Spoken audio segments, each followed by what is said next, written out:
What's everybody's role in the communication of a new CEO's arrival or the outgoing CEO's departure? Be intentional about the communications for your organization and don't put it in silos.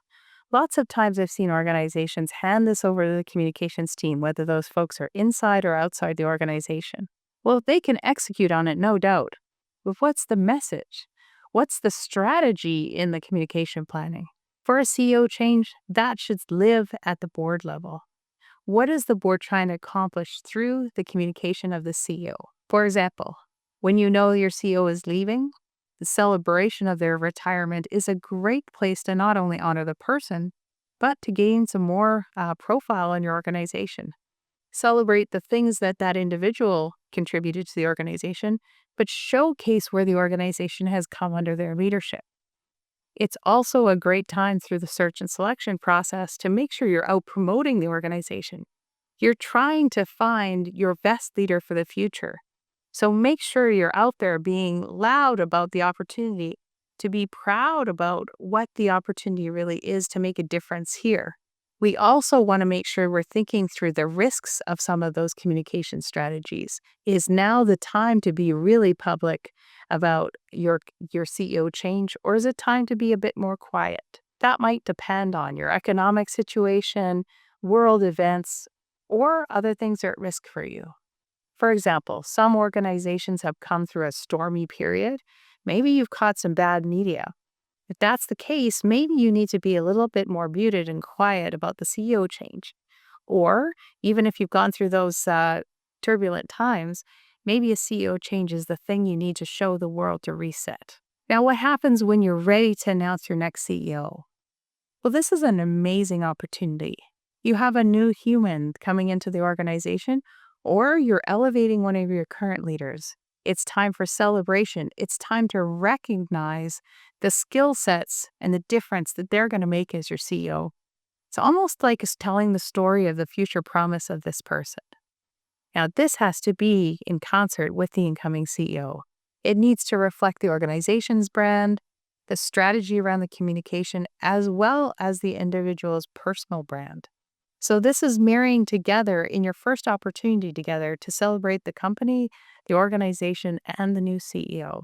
As the new CEO is coming in, you also want to think about questions the world will be asking about this person. For example, what will your staff want to hear? Are they wanting to hear that the board has given this person direction to change the organization or to implement the current strategy or to do a specific thing in their first 6 months? If you know the answers to that and you can tell the staff, make sure you do that. For the outside world, make sure you're focusing on the difference that the person wants to make. So if you want to position them similarly to your outgoing CEO, do that. If you want to showcase them in a different way, make sure you do that.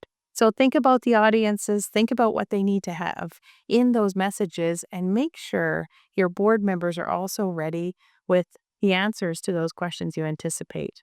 Lots of times I've seen the board be so cautious about talking about their new CEO because they've been through the confidential search process that they forget to be the biggest advocate for their new leader. If it means giving your board speaking points about the reasons we're excited for this person or some biographical notes that they can talk about the new CEO, do that. I choose to make it a funny story now, but it's a very true story in my life. I was part of an organization where I was on the board but not in the search committee. The board called a special meeting, and the special meeting was to actually appoint our new CEO. We came into the boardroom with no background. We did not know who was going to be presented to us. We got handed out physical packages of the person, the finalist candidate's resume.